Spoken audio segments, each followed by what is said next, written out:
ಎಲ್ಲರಿಗೂ ನಮಸ್ಕಾರ. ವಿಶ್ವಗುರು ಎಜುಕೇಶನ್ ಚಾನೆಲ್ಗೆ ಸ್ವಾಗತ. ಇದು 10ನೇ ತರಗತಿ ಗಣಿತ ಭಾಗ 2 ಹೊಸ ಪಠ್ಯಪುಸ್ತಕ.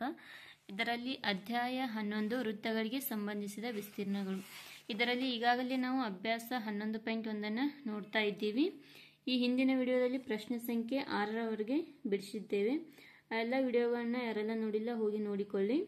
ಇವತ್ತು ನಾವು ಪ್ರಶ್ನೆ ಸಂಖ್ಯೆ 7 ಬಿಡಿಸೋಣ. 12 ಸೆಂಟಿಮೀಟರ್ ತ್ರಿಜ್ಯವಿರುವ ವೃತ್ತದಲ್ಲಿ ಒಂದು ಜಾವು ಕೇಂದ್ರದಲ್ಲಿ 120 ಡಿಗ್ರಿ ಕೋನವನ್ನುಂಟು ಮಾಡುತ್ತದೆ. ಉಂಟಾದ ವೃತ್ತಖಂಡದ ವಿಸ್ತೀರ್ಣವನ್ನು ಕಂಡುಹಿಡಿಯಿರಿ. ಪೈ = 3.14 ಹಾಗೂ √3 = 1.73 ಎಂದು ಬಳಸಿ. ಯಾವ ರೀತಿ ಮಾಡೋದಂತೇಳಿ ನೋಡೋಣ. ಪ್ರಶ್ನೆಯಲ್ಲಿ ಕೊಟ್ಟಂತಹ ಮಾಹಿತಿಗೆ ಅನುಗುಣವಾಗಿ ಈ ರೀತಿ ಒಂದು ಚಿತ್ರವನ್ನು ಹಾಕಿಕೊಂಡಿದ್ದೇನೆ. ಇಲ್ಲಿ ಓ ವೃತ್ತ ಕೇಂದ್ರವಾಗಿದೆ. ಇದು 12 ಸೆಂಟಿಮೀಟರ್ ತ್ರಿಜ್ಯವಿರುವ ಒಂದು ವೃತ್ತವಾಗಿದೆ. ಇಲ್ಲಿ OA ತ್ರಿಜ್ಯ 12 ಸೆಂಟಿಮೀಟರ್ ಇದೆ. ಈ ಒಂದು OA ಸರಳ ರೇಖೆಯ ಮೇಲೆ ಕೋನ ಮಾಪಕವನ್ನು ಇಟ್ಟಾಗ 120 ಡಿಗ್ರಿ ಬಿ ಬಿಂದುವಿನಲ್ಲಿ ಆಗುತ್ತದೆ. ಅವಾಗ ಎ ಮತ್ತು ಬಿ ಅನ್ನು ಒಂದು ಸರಳ ರೇಖೆಯಿಂದ ಸೇರಿಸೋಣ. ಅವಾಗ OB = ಒಂದು ತ್ರಿಜ್ಯ 12 ಸೆಂಟಿಮೀಟರ್ ಆಗುತ್ತದೆ. ಈ 12 ಸೆಂಟಿಮೀಟರ್ ತ್ರಿಜ್ಯವಿರುವ ಈ ಒಂದು ವೃತ್ತದಲ್ಲಿ AB ಜಾವು ಕೇಂದ್ರದಲ್ಲಿ 120 ಡಿಗ್ರಿ ಕೋನವನ್ನು ಉಂಟು ಮಾಡುತ್ತದೆ. ಇಲ್ಲಿ ಉಂಟಾದ ಅಂದರೆ ವೃತ್ತಖಂಡ, ಇಲ್ಲಿ ನಾನು ಇಲ್ಲಿ ಮಾರ್ಕ್ ಮಾಡ್ತಿದ್ದೇನಲ್ಲ, ಈ ಒಂದು ವೃತ್ತಖಂಡದ ವಿಸ್ತೀರ್ಣವನ್ನು ನಾವು ಕಂಡುಹಿಡಿಬೇಕು. ಇಲ್ಲಿ P ಯು ವೃತ್ತದ ಮೇಲಿನ ಒಂದು ಬಿಂದು ಆಗಿದೆ. ಈ ವೃತ್ತಖಂಡದ ವಿಸ್ತೀರ್ಣವನ್ನು ಯಾವ ರೀತಿ ಕಂಡುಹಿಡಿಬೇಕಂದ್ರೆ, ಇಲ್ಲಿ OAPB ತ್ರಿಜ್ಯಾಂತರ ಖಂಡದ ವಿಸ್ತೀರ್ಣದೊಳಗೆ OAB ತ್ರಿಭುಜ OABಯ ವಿಸ್ತೀರ್ಣವನ್ನು ನಾವು ಮೈನಸ್ ಮಾಡಿದಾಗ ನಮಗೆ APB ವೃತ್ತಖಂಡದ ವಿಸ್ತೀರ್ಣ ಸಿಗುತ್ತದೆ. ಅದನ್ನ ಯಾವ ರೀತಿ ಮಾಡೋದಂತೇಳಿ ನೋಡೋಣ. ಮೊದಲು ಇಲ್ಲಿ ನಾನು ಕೊಟ್ಟಂತಹ ಮಾಹಿತಿಗಳನ್ನ ಬರ್ಕೊಂಡಿದ್ದೀನಿ. ತ್ರಿಜ್ಯ R = 12 ಸೆಂಟಿಮೀಟರ್, θ = 120 ಡಿಗ್ರಿ, ಪೈ = 3.14, √3 = 1.73. ವೃತ್ತಖಂಡದ ವಿಸ್ತೀರ್ಣ = OAPB ತ್ರಿಜ್ಯಾಂತರ ಖಂಡದ ವಿಸ್ತೀರ್ಣ ಮೈನಸ್ ತ್ರಿಭುಜ OABಯ ವಿಸ್ತೀರ್ಣ. ಇಲ್ಲಿ ನಾವು ಮೊದಲು ತ್ರಿಜ್ಯಾಂತರ ಖಂಡದ ವಿಸ್ತೀರ್ಣವನ್ನು ಕಂಡುಹಿಡ್ಕೊಳ್ಳೋಣ. ನಿಮ್ಗೆ ಆಲ್ರೆಡಿ ಗೊತ್ತಿದೆ ತ್ರಿಜ್ಯಾಂತರ ಖಂಡದ ವಿಸ್ತೀರ್ಣದ ಸೂತ್ರ ಏನಿದೆ ಅಂತೇಳಿ. OAPB ತ್ರಿಜ್ಯಾಂತರ ಖಂಡದ ವಿಸ್ತೀರ್ಣ = θ/360 × πr². ಇಲ್ಲಿ ಬೆಲೆಗಳನ್ನ ಆದೇಶಿಸೋಣ. θ ಅಂದರೆ 120 ಡಿಗ್ರಿ ಇದೆ, /360 ಇಂಟು ಪೈ ಅಂದರೆ ಎಷ್ಟು ಕೊಟ್ಟಿದ್ದಾರೆ 3.14 ಇಂಟು ಆರ್ ಅಂದರೆ ತ್ರಿಜ್ಯ ಎಷ್ಟಿದೆ 12 ಸೆಂಟಿಮೀಟರ್ ಇದೆ. ಇಲ್ಲಿ r² ಇದೆ, ಹಾಗಾಗಿ 12 × 12 ಅಂತೇಳಿ ಬರ್ಕೊಂಡಿದ್ದೀನಿ. ಇವಾಗ ಈ 0 ಕ್ಯಾನ್ಸಲ್ ಆಯಿತು.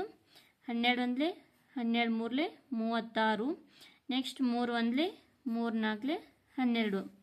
ಇವಾಗ ಈ 3.14 ಅನ್ನು ನಾನು 314/100 ಅಂತ ಬರ್ಕೊಂಡಿದ್ದೀನಿ, ಇಂಟು 4 × 12. ಇವಾಗ ಮತ್ತೆ ಭಾಗಿಸೋಣ. 4 1 4, 4 25 100. ನೆಕ್ಸ್ಟು ಏನು ಇತ್ತು 314 × 12/25 ಆಗುತ್ತದೆ. ಇವಾಗ 314 × 12 ಮಾಡಿದಾಗ 3768/25 ಆಗುತ್ತೆ. ಇವಾಗ ಇದನ್ನ ಭಾಗಿಸಿದಾಗ ನಮಗೆ 150.72 ಸಿಗುತ್ತದೆ. ಅಂದರೆ OAP ತ್ರಿಜ್ಯಾಂತರ ಖಂಡದ ವಿಸ್ತೀರ್ಣ 150.72 ಸೆಂಟಿಮೀಟರ್ ಸ್ಕ್ವೇರ್ ಆಗುತ್ತದೆ. ನೆಕ್ಸ್ಟ್ ಇವಾಗ ನಾವು ಈ ತ್ರಿಭುಜ OABಯ ವಿಸ್ತೀರ್ಣವನ್ನು ಕಂಡುಹಿಡಿಯಬೇಕು. ಯಾವ ರೀತಿ ಕಂಡುಹಿಡಿಯೋದು ಅಂತೇಳಿ ನೋಡೋಣ. ಇಲ್ಲಿ ನಾನು ಈಗ ತ್ರಿಭುಜ OABಯ ವಿಸ್ತೀರ್ಣವನ್ನು ಕಂಡುಹಿಡಿಯಲು OD ಪರ್ಪೆಂಡಿಕ್ಯುಲರ್ ಟು AB ಎಳೆಯಿರಿ. ಅಂದರೆ ಇಲ್ಲೊಂದು ಡಯಾಗ್ರಾಮ್ ಹಾಕೊಂಡಿದ್ದೀನಿ. ಇಲ್ಲಿ ABಗೆ ಪರ್ಪೆಂಡಿಕ್ಯುಲರ್ ಆಗಿ OD ಅನ್ನು ಎಳೆದೀನಿ. ನೆಕ್ಸ್ಟ್ ಇವಾಗ ನಮ್ಗೆ ಗೊತ್ತಿದೆ OA = OB = 12 ಸೆಂಟಿಮೀಟರ್.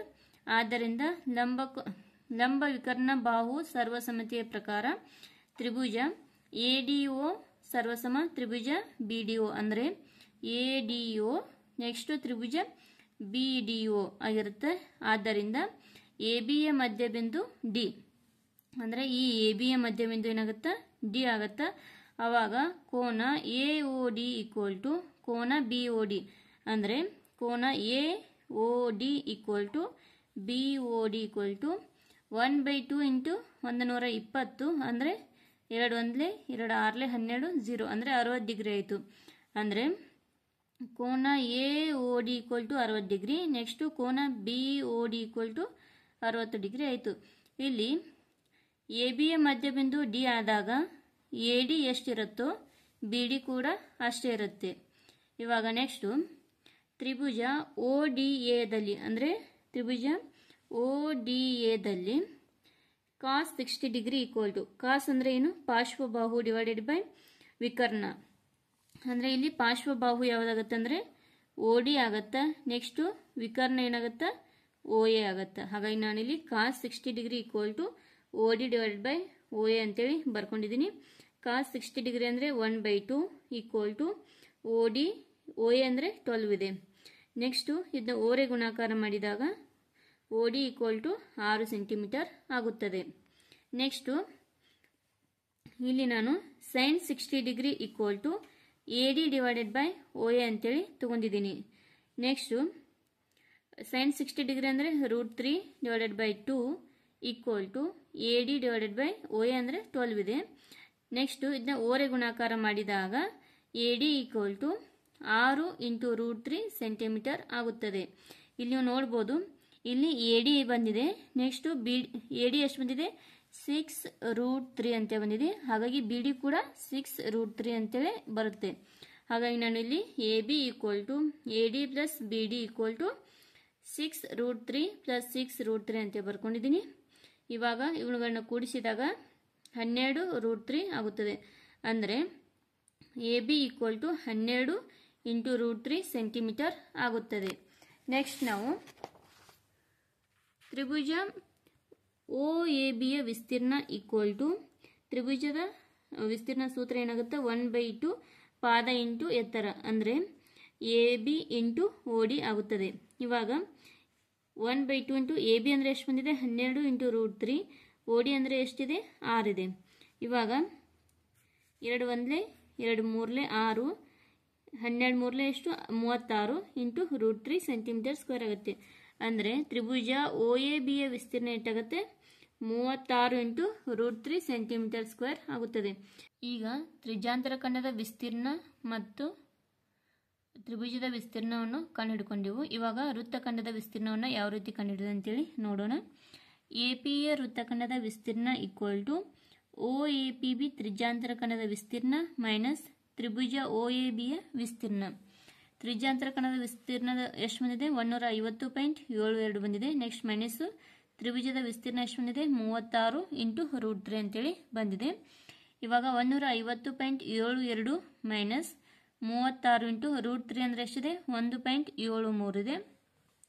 ಇವಾಗ 150.72 ಮೈನಸ್ ಇವೆರಡುಗಳನ್ನ ಗುಣಿಸಿದಾಗ 62.28 ಬರುತ್ತದೆ. ಇವಾಗ 150.72 62.28 ಕಳೆದಾಗ 88.44 ಬರುತ್ತದೆ. ಅಂದರೆ ಎ ಪಿ ಬಿಯ ವೃತ್ತಖಂಡದ ವಿಸ್ತೀರ್ಣ 88.44 ಸೆಂಟಿಮೀಟರ್ ಸ್ಕ್ವೇರ್ ಆಗುತ್ತದೆ. ಇಲ್ಲಿಗೆ ಪ್ರಶ್ನೆ ಸಂಖ್ಯೆ 7 ಮುಕ್ತಾಯವಾಯಿತು. ಇಲ್ಲಿಗೆ ಈ ವಿಡಿಯೋವನ್ನು ಸ್ಟಾಪ್ ಮಾಡೋಣ. ಈ ವಿಡಿಯೋ ನಿಮಗೆ ಇಷ್ಟವಾದರೆ ನಿಮ್ಮ ಫ್ರೆಂಡ್ಸ್ಗೆಲ್ಲ ಶೇರ್ ಮಾಡಿ, ಲೈಕ್ ಮಾಡಿ, ಸಬ್ಸ್ಕ್ರೈಬ್ ಮಾಡಿ. Thank you all.